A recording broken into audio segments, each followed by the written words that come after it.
আজ খুব সকালে খুলনার শহীদ হাদিস পার্কের ভিতর হাঁটাহাঁটি করছিলাম।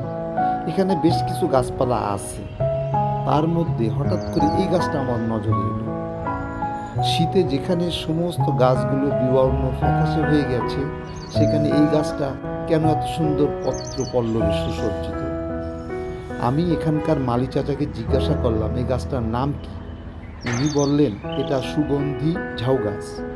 আপনি এর পাতা ছিঁড়ে একটু নাকি দিয়ে শোকেন এবং দাঁত দিয়ে চিবিয়ে খান, দেখবেন বেশ ঘ্রাণ আসবে। আমি তাই করলাম। আমি অবাক হয়ে গেলাম, সুগন্ধি ঝাউ গাছ বলে কিছু আছে তা আমার জানা ছিল না। প্রিয় ভিউয়ার্স, আমার কাছে ভালো লাগবে তাই আপনাদের কাছে গাছটি প্রেজেন্ট করলাম।